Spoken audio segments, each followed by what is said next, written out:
ကျောင်းပြောတဲ့ coffee 2မျိုးတည်းနဲ့နှစ်ပတ်တွင်မှာ15ပေါင်ကျအောင်ကျွန်တော်ချခဲ့တာပါဝါအရမ်းမိုက်တယ်လိုက်လို့ရမလား coffee ကဘယ်လို coffee တောက်ရတာလဲအစီကျ coffee လားကျုပ်ကရောအနှစ်ကောစားလို့ရလားကျွန်တော်မနေ့စာကိုကျုပ်ပြုတ်ရဲ့အသီးနှံတစ်မျိုးမျိုးရဲ့ပြီးရင် coffee ရဲ့တောက်ပါတယ်ပြီးတော့နေ့လယ်စာကိုကျွန်တော်ထမင်းစားတယ်စားတဲ့အခါမှာထမင်းရတပုံအသားရတပုံအသီးရွက်ကတပုံပေါ့နော်စနစ်တကျလေးစားတယ်နည်းနည်းခက်တယ်လို့ပဲနော်ကျွန်တော်နှစ်ပတ်တွင်မှာ15ပေါင်ကျပါတယ်အဲ့ဒါကတော့ကျွန်တော်မနေ့စာဆိုရင်ဒီလိုမျိုးကျုပ်ပြုတ်ရဲ့ပန်းကြီးရဲ့ coffee ရဲ့တောက်တယ်ဒါကတော့အဓိကတော့ကျွန်တော်မနေ့စာမှာပေါ့နော်ကယ်လိုရီနည်းအောင်လို့ကျွန်တော်အတက်နိုင်ဆုံးစီမံတာဖြစ်ပါတယ်ပြီးတော့ကျွန်တော်နေ့လယ်စာဆိုရင်လည်းကျွန်တော် carbohydrate ကို short စားတယ်ထမင်းဆိုလေကျွန်တော်ထမင်းတပုံအသီးရွက်တပုံအသားကတပုံပေါ့နော်ပြီးတော့တခြားဒီစီတွေအချိုတွေကိုလည်းကျွန်တော်ရှောင်တယ်ပြီးတော့ကျွန်တော်လေ့ကျင့်ခန်းလေးပုံမှန်လုပ်ပါတယ်ကျွန်တော်မနေ့ကင်းဆိုရင်45မိနစ်လမ်းလျှောက်တယ်ပြီးတော့ workout ပေါ့နော် workout ကနောက်ထပ်45မိနစ်လုပ်တယ်တနေ့ကိုတစ်နာရီခွဲပေါ့နော်ပုံမှန်လေးလုပ်ပေးပါတယ်ပြီးတော့အချိုရည်တွေတခြား junk food တွေလည်းကျွန်တော်ရှောင်တယ်ပေါ့နော်အဲ့ဒါကြောင့်မို့လဲကျွန်တော်နှစ်ပတ်တွင်မှာ15ပေါင်ကြာသွားတာပါဘာပြောနေ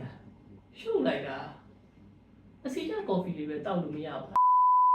အဲ့တော့ပြောချင်တာလေလူတွေကခန္ဓာကိုယ်၄ချိန်ပြောင်းလဲဖို့အစီချဖို့ဝိတ်ချဖို့နဲ့ပတ်သက်လို့ရှိရင်ဟိုတေချာလေးစနစ်တကျလုပ်ရမယ်ရေရှည်လုပ်ရမယ်ဆိုတာမျိုးထက်ဖြတ်လန်းနည်းနဲ့ပြီးလို့ရှိရင်ထူးထူးဆန်းဆန်းတွေပေါ့နော်ဥပမာမနက်တိုင်းအစီကျ coffee တောက်လိုက်တာတစ်ပတ်တွင်းမှာဘယ်နှစ်ပေါင်ကြာသွားတယ်ဒါမှမဟုတ်လို့ရှိရင်မနက်တိုင်းထားပါတော့ဟိုပန်းသီးစိမ်းနဲ့ရေနွေးချမ်းနဲ့ပဲတောက်လိုက်တာဘယ်နှစ်ပေါင်ကြာသွားပြီဆိုတာအဲ့ဒါရမမှန်ဘူးလားဆိုတော့မှန်တယ်ဒါပေမဲ့အဲ့ဒီဟာတွေကကျွန်တော်တို့ weight ချတဲ့နီလန်းတွေတခုပေါ့နော်ဘာလို့လဲဆိုတော့ကျွန်တော်တို့ကမနက်ခင်းမှာပန်းသီးစိမ်းနဲ့ရေနွေးချမ်းပဲတောက်တယ်ဆိုတခြားကယ်လိုရီ तू ကမစားပြစ်တော့ဘူးလေအဲ့လိုပဲနေခင်းမှာလည်း तू ကတခြားဟာမစားပြစ်ဘူးဆိုရင်သူ့ရဲ့ကယ်လိုရီကို short စားတဲ့ပမာဏကြောင့်မို့လို့ तू ကတဖြည်းဖြည်း weight ကျသွားတာဒီခုနစားလိုက်တဲ့ပန်းသီးစိမ်းတို့ရေနွေးချမ်းတို့ဆိုတာက weight ချဖို့တော့စားတဲ့ဟာပေါ့နော်အဲ့ဒါကြီးစားလိုက်လို့ weight ကျသွားတာမျိုးမဟုတ်ကျွန်တော်တို့အဲ့ဒါလေးကိုတေချာလေးနားလည်ဖို့လိုတယ်ကိုနေ့စဉ်စားတယ်ဥပမာထမင်းနှစ်ပတ်ကန်စားတယ်ပုံမှန်ဆိုရင်ကျွန်တော်တို့ကတစ်ပတ်ကန် short စားလိုက်လေ့ကျင့်ခန်းအရင်မလုပ်ဖြစ်ဘူးဆိုအခု15မိနစ်လောက်လုပ်တကယ်လို့အရင်နိုင်ဝက်လုံးဖြစ်တယ်ဆိုအခု45မိနစ်တနားရီလောက်လုံးပေါ့နော်အဲ့လိုမျိုးလေးတိုးရလဲလေ့ကျင့်ခန်းလေးကိုပို့တိုးပြီးတော့လုံးကယ်လိုရီကို short စားဒါမှမဟုတ်လေ့ကျင့်ခန်းလေးကိုဒီနားမှာရင်ထိန်းထား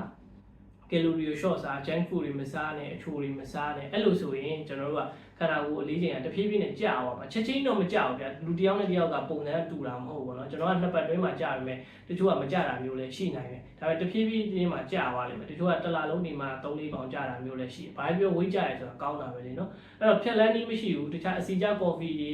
ပြီးအစီကျစီတွေပိန်စီတွေအဲ့ဒါမျိုးတွေကိုမယုံကြည်နဲ့အဲ့ဒါကြီးချင်းထည့်လိုက်မယ်